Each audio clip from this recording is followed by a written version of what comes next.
नमस्कार। गुण रहस्य ज्योतिष केंद्र में आपका हार्दिक स्वागत है, अभिनंदन है। प्रिय बंधुओं, सर्वप्रथम आप सभी का धन्यवाद जिन्होंने कि मेरे इस YouTube चैनल को सब्सक्राइब किया, शेयर किया, इसमें अपने बहुमूल्य कमेंट छोड़े। आगे मुझे क्या करना चाहिए मैं उस पर काम भी करता हूं। आप लोगों ने जब भी मुझे एडवाइस किया, और विशेषता अब ये जो है मुझे जो है वीडियो नए सिरे से बनाना पड़ेगा। मैं वृषभ लगन और राशि के लिए और मिथुन राशि के लिए मुझसे बहुत बड़ी मिस्टेक हो गई है, वहाँ पे बहुत बड़ी गलती हो गई। मैं बहुत सारे कॉमन पॉइंट वहाँ पे छोड़ गया, इसके लिए आप मुझे क्षमा करेंगे।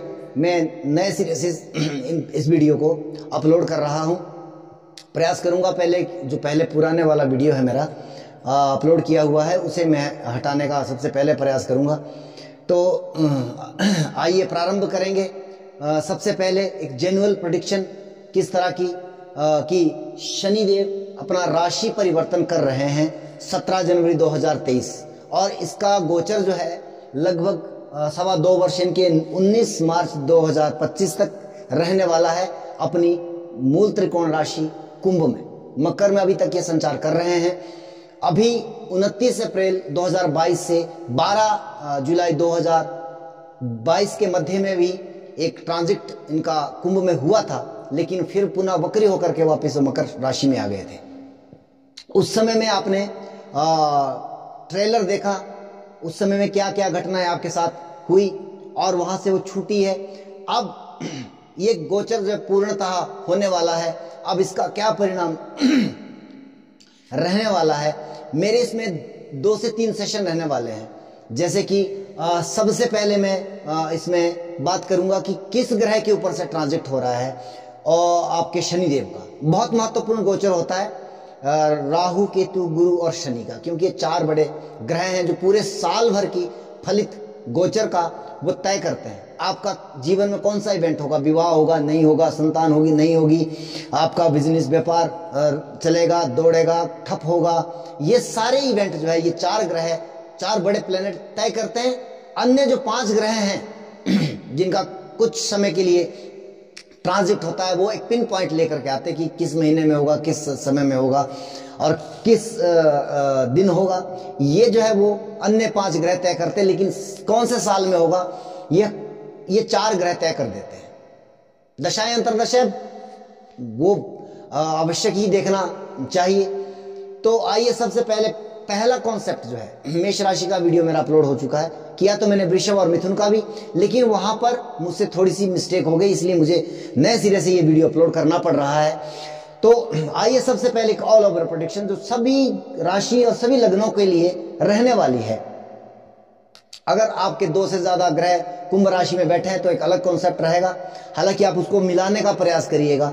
अगर मान लिए 2 ग्रह बैठे हैं, 3 ग्रह बैठे हैं, 4 ग्रह बैठे हैं कुंभ राशि में, आप अपने नेटल चार्ट को खोलिए, अपना जो लगन चार्ट है उसमें देखिए कि आपकी इस समय आपकी जो जन्मकालीन कुंडली है उस समय में आपकी 11 नंबर यानी कि कुंभ राशि में कौन सा ग्रह जो है वो बैठा हुआ है, क्योंकि उसके ऊपर से शनिदेव का गोचर हो रहा है। शनिदेव कर्म के कारक है।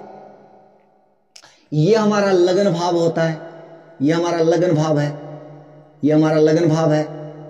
और इस खाने में जो अंक लिखा है यानी कि 1 से लेकर 12 तक, यानी कि मेष वृषभ मिथुन, तो ये क्रम से आप इस बात को समझने का प्रयास करिए। अगर यहाँ पर 1 लिखा है तो आपका मेष लगन है, 2 लिखा है वृषभ, 3 लिखा है मिथुन, 4 लिखा है कर्क, इसी प्रकार से इसका क्रम आप समझने का प्रयास करेंगे। दूसरा कॉन्सेप्ट क्या है, राशि।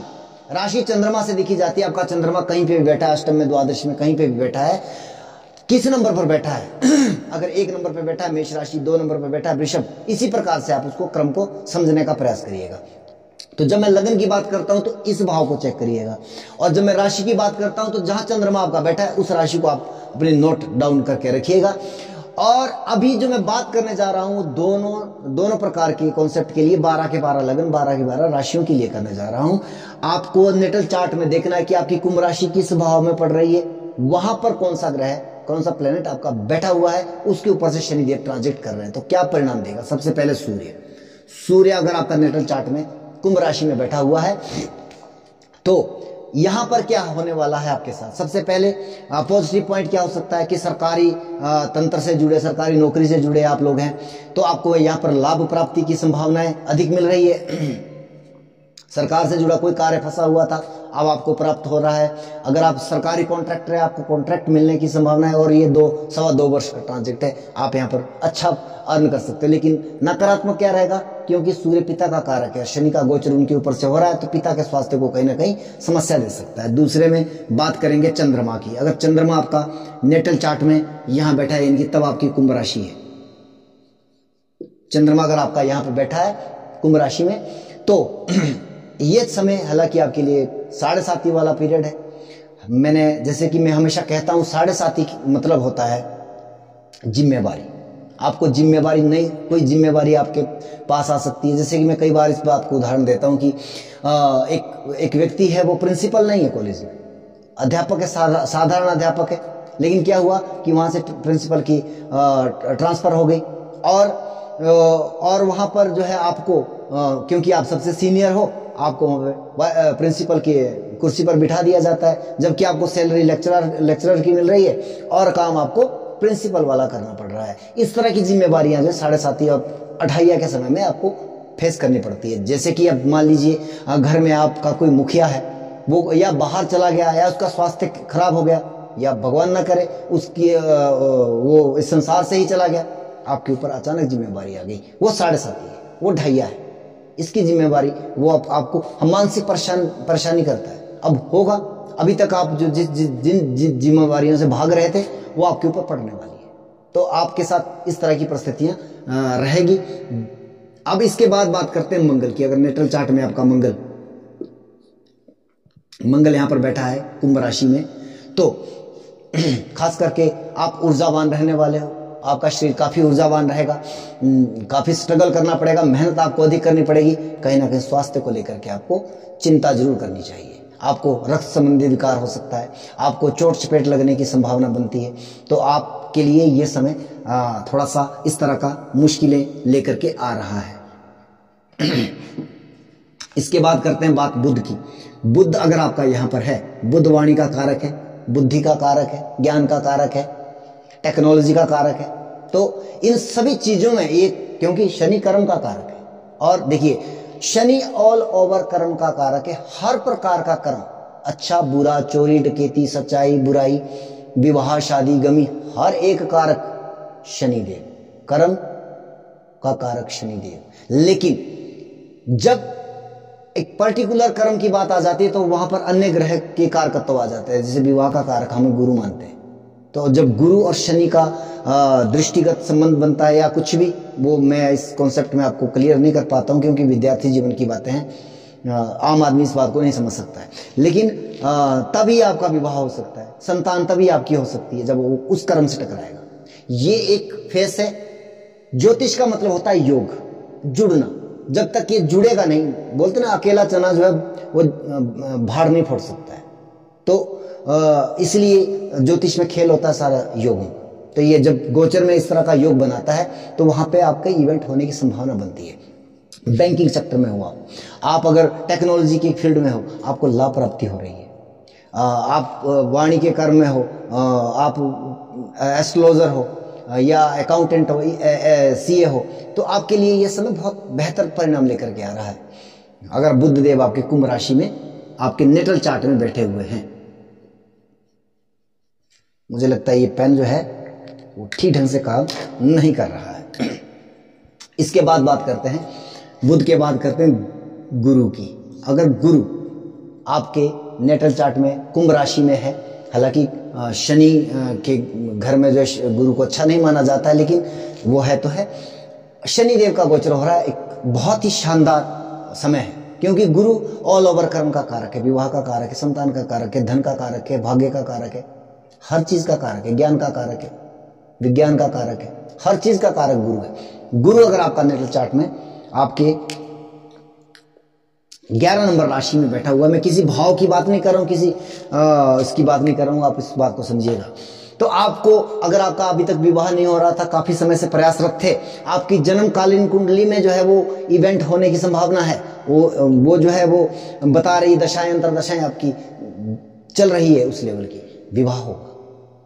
अगर संतान नहीं हो रही थी, कंसीव करना चाह रहे थे, बहुत समय से प्लानिंग कर रहे थे, संतान होगी। अगर इवेंट कुंडली के अंदर है, अगर दशाएं अंतरदशाएं उसके लिए वो ऑथराइज कर रही है, मतलब उसके लिए जो है वो इवेंट को जो है देने की बात कर रही है, आपके संतान होगी। धन आदि लाभ, ये सब चीजें जो है आपके साथ अच्छे तरीके से रहने वाली है। शनि का ट्रांजिट इतना खराब नहीं है जितना लोगों ने इसको बना दिया है।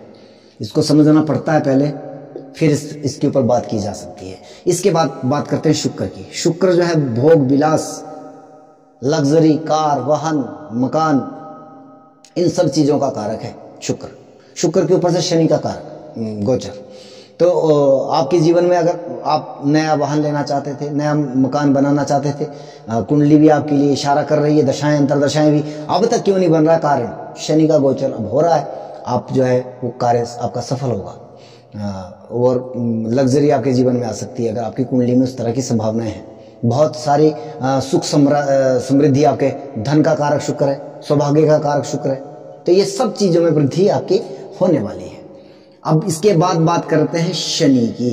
अगर शनि आपका नेटल चार्ट में कुंभ राशि में है, वैसे तो बहुत अच्छी स्थिति है, स्वराशिगत है, परंतु समस्या यह है कि यह 2.25 वर्ष जो कि आपने 29 अप्रैल से 12 जुलाई के मध्य में भी आपने इस फेज को देखा होगा कि आप जिस कार्य को कर रहे हैं वहां पे डिस्टर्बेशन आ गई, कोई ना कोई कंफ्यूजन हो गया, आपका मन कर रहा है कि छोड़ दिया जाए, लेकिन इतना जल्दी मत छोड़िएगा, वरना आपको नया काम मिलने में प्रॉब्लम आ जाएगी।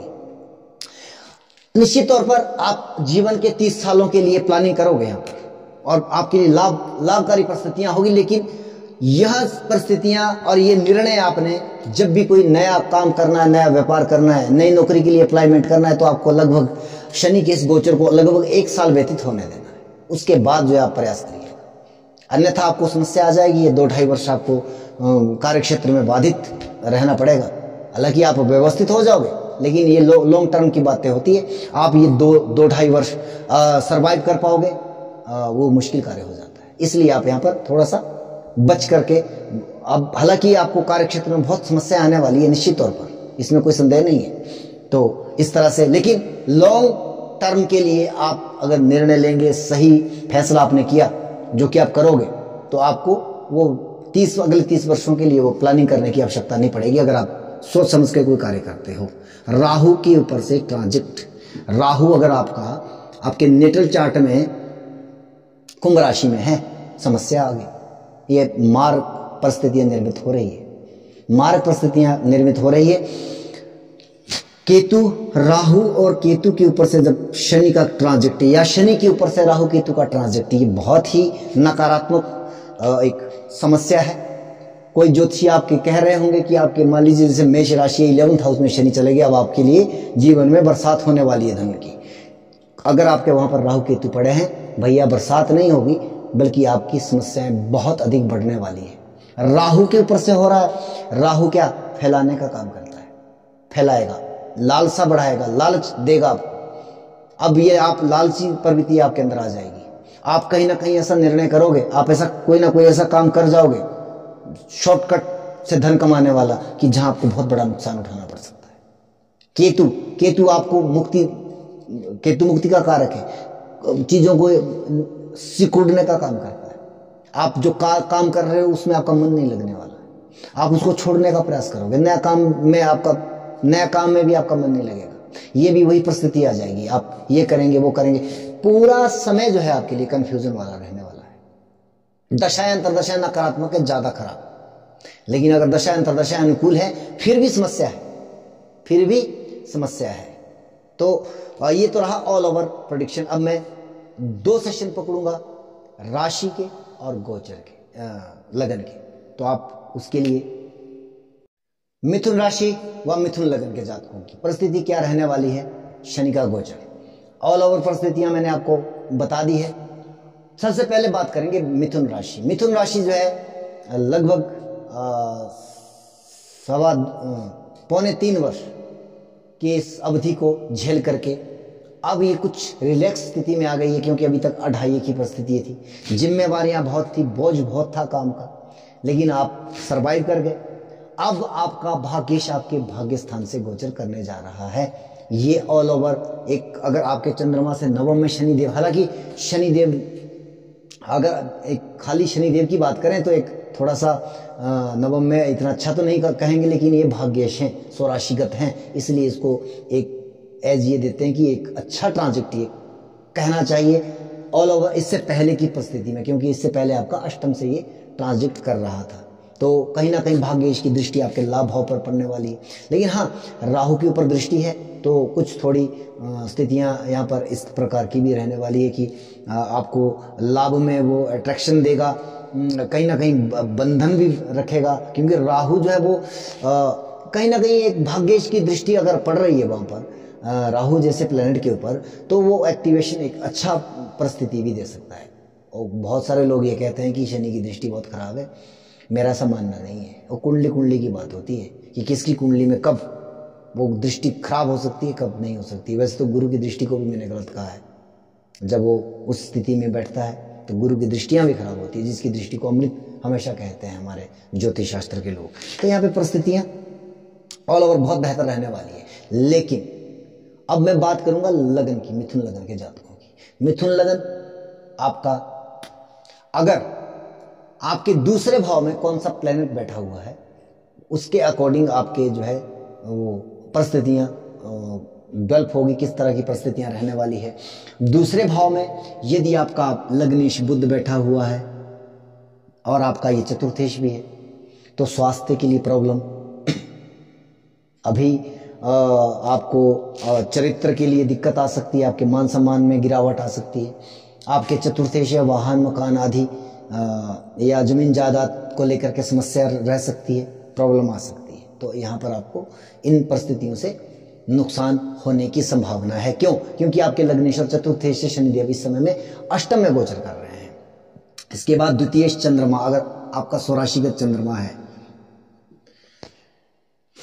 तो यहाँ पर धन को लेकर के, कुटुंब परिवार को लेकर के समस्याएं हैं। हालांकि आप अगर मिथुन लगन के जातक है, चंद्रमा आपका दूसरे भाव में बैठा है, तो आप कर्क राशि के जातक, तो आपकी अढ़ाइयाँ प्रारंभ हो रही है, तो जिम्मेवारियां आपको जिम्मेवारियां प्रदान कर रहा है कहीं ना कहीं। तो यहाँ पर जो है आपको धन को लेकर के समस्या यहाँ पर दिखाई दे रही है। कुटुंब परिवार में कोई नुकसान होने की संभावना है या कोई अप्रिय घटना होने की संभावना यहाँ पर दर्शाई जा रही है शनि के इस ट्रांजिट के द्वारा। अगर आपका सूर्य तृतीय यहाँ पर बैठा है, छोटे भाई बहनों से संबंधों में दिक्कत या उनको परेशानी, स्वास्थ्य को लेकर के दिक्कत, मेहनत से लाभ प्राप्त कम होगा, 100 की मेहनत करेंगे 50 ही प्राप्त होगा। तो इस तरह की परिस्थितियां, सूर्य अगर आपका कर्क राशि में, मिथुन लगन के जातकों की बात कर रहा हूँ। इसके बाद करेंगे शुक्रदेव आपके पंचमेश और द्वादशेश है, संतान भाव का स्वामी, बुद्धि विवेक भाव का स्वामी। तो कहीं ना कहीं माइंड डिस्टर्बेशन जैसे समस्या होती है कि कई बार आप बहुत गलत निर्णय ले लेते हैं, उससे बाद में लॉन्ग टर्म में नुकसानदायक परिस्थितियां निर्मित हो सकती है। तो ये समय आपको थोड़ा सा फेस करना होगा, ध्यानपूर्वक से इस समय को निकालना होगा। कोई भी निर्णय लेना उसको 10 बार नहीं 1000 बार सोच करके आप वो निर्णय लीजिएगा बुद्धि विवेक के द्वारा। संतान के स्वास्थ्य को लेकर के विशेषता चिंता आपको रहने वाली है। अनिद्रा की समस्या आपको आ सकती है, आपको नींद कम आएगी या बहुत अधिक आ सकती है। शैया सुख में समस्या आ सकती है, या अगर आपका कोर्ट कचहरी को लेकर के समस्या है या आपका स्वास्थ्य पहले से ही कुछ खराब चल रहा है, तो अब ये ट्रांजिट आपको हॉस्पिटलाइज करवा सकता है। अगर आपका कोई कोर्ट कचहरी से में मामला अटका हुआ है तो भगवान ना करे, लेकिन आपको कहीं ना कहीं ये जेल की हवा भी लगवा सकता है। और आप इस प्रेडिक्शन को रफ मत मानिएगा, क्योंकि ये सारा गर्भित चीजें अनुभवगम्य ज्ञान है। हमने बहुत सारे लोगों का संगत किया, बहुत अच्छे अच्छे विद्वानों से इन चीजों को सीखा है। ये रफ वाली चीजें होती है ना कि शनि आपका भाग्य स्थान पर आ गया, वो हो जाएगा, ये हो जाएगा, आप बन जाओगे करोड़पति। अभी तक मुझे नहीं पता कि ये कहाँ तक सत्य हो सकता है। तो अब इसके बाद मैं बात करूंगा मंगल की। मंगल आपके छठे भाव के स्वामी, लाभ भाव के स्वामी। अगर ये आपके नेटल चार्ट में, आपकी जन्मकालीन कुंडली में द्वितीय भाव में इनके कर्क राशि में पड़े हुए हैं तो वहां पर क्या स्थिति हो सकती है? क्योंकि मंगल आपके छठे और एकादश भाव के स्वामी है। रोग, ऋण, शत्रु, इन सब चीजों में दिक्कतें दे, ये शत्रु आपको परेशानियां दे सकते हैं, शत्रु अचानक बढ़ सकते हैं, आपके ऊपर कर्जा आ सकता है, ऋण आ सकता है आपके ऊपर अचानक कोई ना कोई रोग जैसी परिस्थितियां, लड़ाई झगड़ा, इस तरह की परिस्थितियां आपके साथ ये रहने वाली है शनि के इस ट्रांजिट के पीरियड में। लाभ की परिस्थितियां हानि में परिवर्तित हो रही है। जैसे कि मैंने पहले भी कहा कि संबंध तो वैसे उसी प्रकार का दिखाई दे रहा है, बड़े भाई बहनों से संबंध विच्छेद हो सकता है या उनके स्वास्थ्य को लेकर के समस्या यहाँ पर हो सकती है। इसके बाद बात करेंगे गुरु की। देवगुरु बृहस्पति आपके सप्तमेशवी या दशमेशवी कर्म क्षेत्र के मालिक है, व्यवसाय क्षेत्र के आपके लाइफ पार्टनर के भी मालिक है। वैवाहिक जीवन में समस्याएं दिखाई दे रही है, आपके कार्य कर्म क्षेत्र में आपको प्रॉब्लम में हो सकती है। आपने शायद इसका एक ट्रेलर अप्रैल टू जुलाई के मध्य में अवश्य देखा है। अगर मेरी बात में कहीं आपको लगता है कि दमखम नहीं है और आप मेरी बात को समझ पा रहे हो, अगर आप उस चीज़ को समझ पा रहे हो, पकड़ पा रहे हो, तो डेफिनेटली कमेंट बॉक्स में लिखिए कि मेरी बात कितनी गलत कितनी सही है।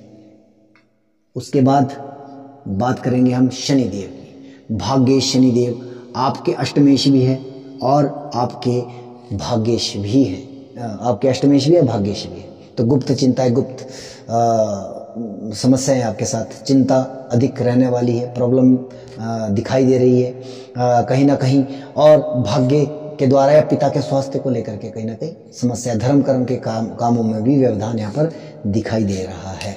तो मिथुन लगन, मिथुन राशि के जातकों के लिए यह सब परिस्थितियां निर्मित हो रही है। लेकिन अकॉर्डिंग टू योर चार्ट, आपकी लगन कुंडली के मुताबिक ये सब चीज़ें तब होगी जब ये आप मेरी बातों को समझ पाओगे कि मैं कहना क्या चाह रहा हूँ। ऐसा तो ऑल ओवर मैंने कहा, अगर मैं सीधी बात करूं, अगर आपका चंद्रमा मिथुन में बैठा है, आपकी राशि है, ठीक है, प्रॉब्लम नहीं है। लेकिन जब आप नेटल चार्ट पर इसको लगाओगे, उसके साथ जोड़ करके देखोगे, डेफिनेटली आपको ये रिजल्ट आपको होता हुआ दिखाई देगा। जय सिया राम।